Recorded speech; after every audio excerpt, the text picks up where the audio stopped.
तो chapter name issue of debenture, class 12th, T.S.. Garhwal, question number 13, यानी कि issue of debenture का question number 13 T.S.. Garhwal का।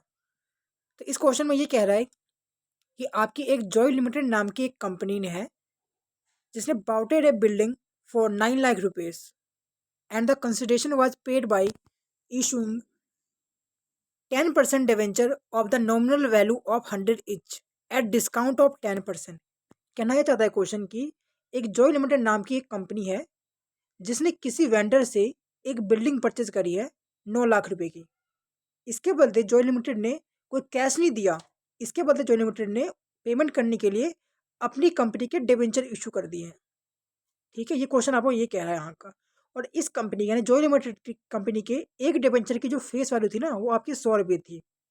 लेकिन जिस वेंडर को कंपनी ने डिवेंचर इशू कर रहे हैं, क्यों इशू कर रही है डिवेंचर? क्योंकि कंपनी ने बिल्डिंग खरीदा है, उसके बदले कंपनी ने कैश नहीं दिया, उसके बदले कंपनी क्या कर रही है अपने एक डिवेंचर जिसकी कीमत 100 रुपये है वो इशू कर रही है eight discount of 10%।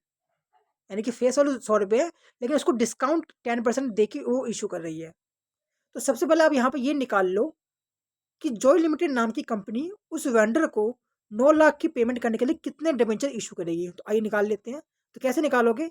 Purchase consideration divide में इशू प्राइस। तो आपको कितना पैसा देना है? आपको देना है 9 लाख रुपये उस वेंडर को। और आपकी इशू प्राइस क्या है? फेस वैल्यू आपकी 100 रुपये, लेकिन इसके ऊपर आपका 10% का डिस्काउंट है, यानी कि 100 रुपये का 10% होता है आपका 10 रुपये। इसका मतलब आपकी कंपनी 90 रुपये में डिवेंचर इशू कर रही है, यानी आपको 9 लाख रुपये उस वेंडर को देने हैं और एक डिवेंचर की कीमत आपकी 90 रुपये है। इसका मतलब आपको 9 लाख अपॉन में 90, यानी कि आपको कितने डिवेंचर इशू करने पड़ेंगे? आपको 10,000 डिवेंचर इशू करने पड़ेंगे। यानी कि जॉय लिमिटेड ने जिससे बिल्डिंग लिया है ना उसको 10,000 डिवेंचर इशू करने पड़ेंगे, यानी देने पड़ेंगे, क्योंकि एक डिवेंचर की कीमत 90 रुपये है और ऐसे आपको 10,000 डिवेंचर इशू करोगे तब जाके 9 लाख रुपये की पेमेंट हो पाएगी। वैसे फीस वैल्यू आपकी 100 रुपये थी, लेकिन आपने 10% का डिस्काउंट भी दिया है। ये तो आपकी सिंपल सी जनरल एंट्री होगी। सिंपल सा आपने निकाल लिया कि आपको कितने डिवेंचर इशू करने हैं। अब इसकी जनरल एंट्री क्या होगी?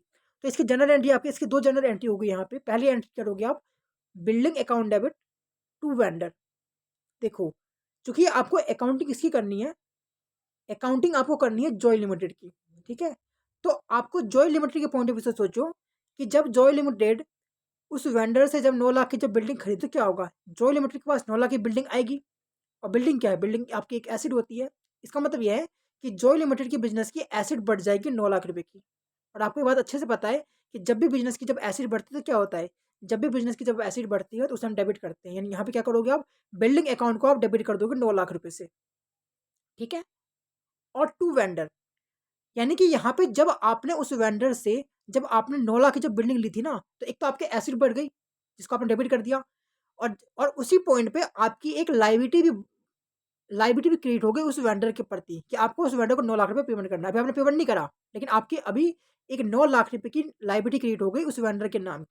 तो पहली एंट्री क्या करोगे आप? Building account debit to vendor account, क्योंकि जब भी आपकी लाइबिलिटी बढ़ती है तो हम क्रेडिट करते हैं, इसलिए आप वेंडर को कर दोगे क्रेडिट। ये तो आपकी फर्स्ट एंट्री होगी। सेकंड एंट्री में क्या होगा? सेकंड एंट्री में आप उस वेंडर को पेमेंट कर दोगे। सेकंड एंट्री में आप क्या करोगे? उस वेंडर को पेमेंट कर दोगे। तो एंट्री क्या होगी? Vendor account debit. कितना रुपये देना है आपको वेंडर को? 9 लाख रुपये। यहाँ आपका आ जाएगा वेंडर अकाउंट डेबिट 9 लाख रुपये टू डिवेंचर, क्योंकि आपने डिवेंचर इशू करे हैं ना।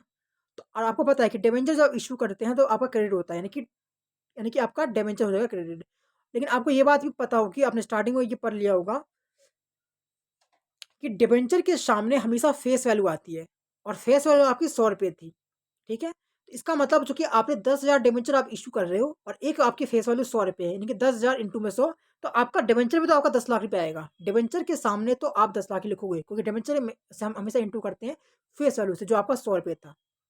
ठीक है, यानी कि आपका डिवेंचर के सामने आपका 10 लाख रुपये आ गया। और जो आपने देखो, आपने 100 रुपये का डिवेंचर आपने 90 रुपये में इशू करा था, कोई आपने 10% का डिस्काउंट दिया था, यानी कि आपने 100 रुपये का डिवेंचर आपने 90 रुपये में इशू किया था। आपने 100 रुपये का डिवेंचर कितने में इशू किया था? 90 रुपये में। इसका मतलब एक डिवेंचर के ऊपर आपको 10 रुपये का लॉस हो रहा था। एक डिवेंचर इशू करने पे आपको 10 रुपये का लॉस हो रहा है।